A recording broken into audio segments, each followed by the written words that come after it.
EPS pension धारकों, क्या आपको पता है कि 1000-2000 की पेंशन पर गुजारा करने वाले बुजुर्ग आज भी हमारे देश में लाखों की संख्या में हैं।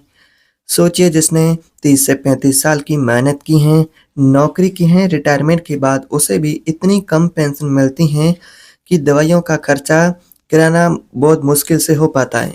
सबसे बड़ा सवाल ये है कि क्या आपकी पेंशन को बढ़ाकर 7500 या फिर 8500 किया जाएगा? क्या साथ में आपको डीए और मेडिकल की सुविधा का लाभ भी मिलेगा? तो आइए जानते हैं पेंशन बढ़ोतरी से जुड़े नए अपडेटों को। क्या नए नियम आने वाले हैं जिससे पेंशनर्स को राहत मिलेगी? और क्या डिजिटल बदलाव से अब पेंशन सीधे और तेजी से आपके बैंक अकाउंट में पहुंचेगी?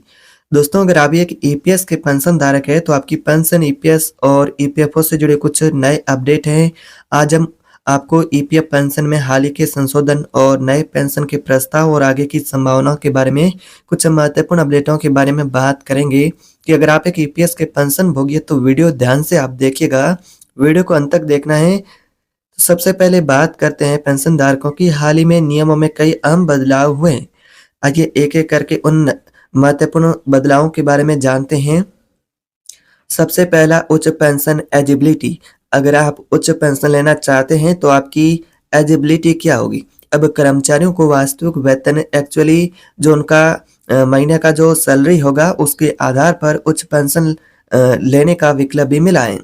इससे लाखों पेंशनर्स को अतिरिक्त लाभ भी हो सकता है, यानी कि उच्च पेंशन एजिबिलिटी को लेकर भी अपडेट ये जारी है। और न्यूनतम पेंशन वृद्धि का प्रस्ताव जिसको लेकर भी अपडेट है कि आपका न्यूनतम पेंशन वर्तमान में 1000 है और चर्चा अब इससे की जा रही है 7500 किए जाने की।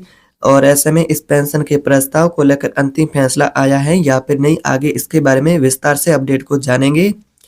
अगला अपडेट होने वाला है कि सेवा अवधि की गिनती, यानी कि पहले 6 महीनों से कम सेवा को पेंशन में नहीं जोड़ा जाता था।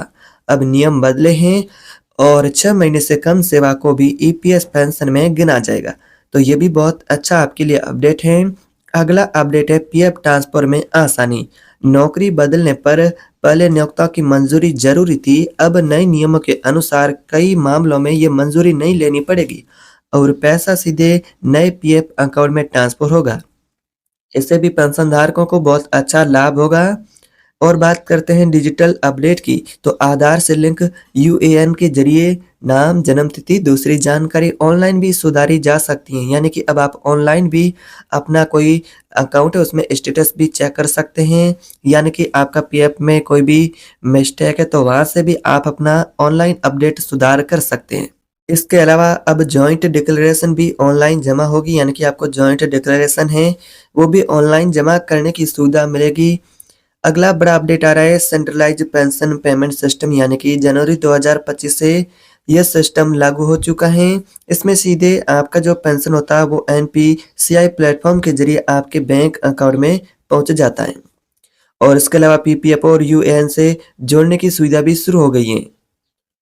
तो ये थे छोटे बड़े पेंशन को लेकर अपडेट। अब बात करते हैं पेंशन प्रस्ताव से जुड़ी। पेंशन की मिनिमम राशि है उसको बढ़ाने से जुड़ा अपडेट क्या है? क्या फाइनली आपके पेंशन के प्रस्ताव को मंजूरी मिलेगी? मंजूरी को लेकर संसद, कैबिनेट और ईपीएफओ से, यानी कि अब आपकी पेंशन क्या ईपीएस की बढ़ेगी? इसको लेकर कैबिनेट, ईपीएफओ से क्या अपडेट होने वाले हैं? आइए इन अपडेटों को भी विस्तार से जानते हैं। पेंशन प्रस्ताव से जुड़ी क्या है आपके लिए महत्वपूर्ण जानकारी। अब सबसे बड़ा सवाल यही है कि पेंशन की बढ़ोतरी कब होगी? ईपीएस के पेंशन धारक है उनकी मिनिमम पेंशन कब बढ़ेगी? न्यूनतम पेंशन को पेंशन भोगियों ने 7500 का प्रस्ताव यहाँ पर सौंपा है, जिसमें यह चर्चा हो रही है कि पेंशन की बढ़ोतरी हो सकती है। कुछ रिपोर्ट कहती हैं कि यह प्रस्ताव भी लागू हो सकता है आने वाले समय में। कुछ सूत्र कहते हैं कि ईपीएस पेंशन को 8500 करने का भी विचार चल रहा है, लेकिन अभी तक पेंशन के प्रस्ताव को लेकर कोई आधिकारिक घोषणा नहीं आई है कि फाइनली पेंशन की बढ़ोतरी कितनी होगी, कितनी पेंशन बढ़कर के नई पेंशन लागू होगी। तो इसको लेकर अभी तक कोई आधिकारिक घोषणा नहीं आई है कि आपकी पेंशन है वो कितनी बढ़ेगी। और फिलहाल सिर्फ ये पेंशन का प्रस्ताव चर्चा में है और अंतिम मंजूरी आना बाकी है। पेंशनर्स और ट्रेड यूनियन की मांग है। इसके अंदर यहाँ पर बात करें मुख्य मांगों की, न्यूनतम पेंशन को 7500 प्लस महंगाई भत्ता यानी कि डीए दिया जाए। पेंशन की गणना के लिए वेतन सीमा है उसे भी 15,000 से बढ़ाकर 21,000 किया जाए, ये पेंशन की मांग भी बनी हुई है। मिनिमम पेंशन और वेतन लिमिट को लेकर भी पेंशन भोगियों की मांग है। इसके अलावा मेडिकल और सामाजिक सुरक्षा जैसी सुविधाएं भी साथ में जोड़ी जाए। तो ये पेंशनर्स की प्रमुख मांगे हैं जिनको लेकर ट्रेड यूनियन, कर्मचारी संगठन उनकी मांग बनी हुई है। वर्तमान पेंशन स्थिति के बारे में बात करें तो वर्तमान में पेंशन की स्थिति क्या है, जिसमें पेंशन भोगी ने प्रस्ताव सौंपा था। उस प्रस्ताव को लेकर वित्त मंत्रालय, ईपीएफओ, सीबीटी इसकी समीक्षा कर रहे हैं। तो इसको लेकर यहाँ पर बजट की कैसे व्यवस्था होगी, किन किन पेंशन धारकों को कितनी पेंशन दी जाएगी, क्या पेंशन को लेकर पात्रता रखी जाएगी। तो ऐसे में इन तमाम पहलुओं को लेकर फिलहाल पेंशन के प्रस्ताव को लेकर चर्चा हो रही है। पेंशन से जुड़ी वर्तमान स्थिति आधिकारिक अभी तक कोई पुष्टि पेंशन की बढ़ोतरी को लेकर प्रस्ताव की अंतिम मंजूरी को लेकर नहीं मिली है। यानी कि अभी तक किसी भी प्रस्ताव पर अंतिम मोहर नहीं लगी है पेंशन की बढ़ोतरी को लेकर, और चर्चा भी जारी है। संसद की समिति और यूनियन ने इस मुद्दे पर जो मांग है उसको लेकर चर्चा हो रही है। संसद की भी समितियों ने कई बार इस पेंशन के प्रस्ताव को लेकर समीक्षा की है। यूनियन भी इस मुद्दे को लेकर मांग कर रहे हैं। लाभार्थी इसके होंगे, ईपीएस पेंशन बढ़ी तो ईपीएस के 60 से 78 लाख लाभार्थी पेंशन भोगी आते हैं। जिनको 1,000 2,000 पेंशन मिलती है वो सभी लाभार्थी इसके लिए यहाँ पर पात्र होंगे। पेंशन की बढ़ोतरी का उनको भी लाभ मिलेगा। जिन पेंशन भोगी को 1,000 2,000 पेंशन मिलती हैं तो उनको भी पेंशन बढ़ोतरी का फायदा मिलेगा, यानी कि पेंशन उन्हें भी अच्छी मिलेगी। तो फिलहाल अभी दोस्तों ईपीएफ पेंशन में कई छोटे बड़े अहम संशोधन हो चुके हैं, जैसा कि उच्च पेंशन की पात्रता, 6 महीने से कम सेवा अवधि का फायदा, पीएफ ट्रांसफर में आसानी और डिजिटल जो पेंशन का सिस्टम है उसकी शुरुआत हो चुकी है।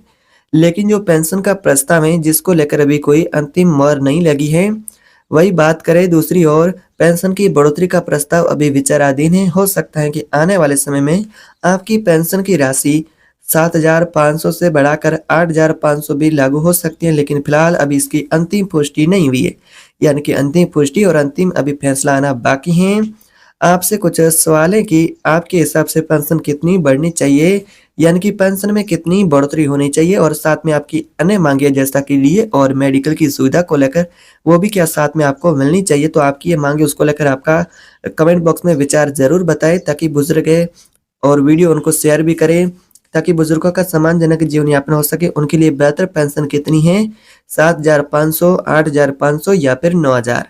अपने विचार कमेंट बॉक्स में जरूर बताएं, और वीडियो अच्छी लगी तो वीडियो को लाइक करें और वीडियो को शेयर करें, ताकि हर पेंशन धारक तक पहुंचे। और चैनल पर नए तो सब्सक्राइब करके बेल आइकन को दबा देना है, ताकि इसी प्रकार से ईपीएस 95 पेंशन और ईपीएफओ से जुड़ी अपडेट होगी वो सबसे पहले मिले। तो मिलते हैं अगले वीडियो में, तब तक के लिए जय हिंद।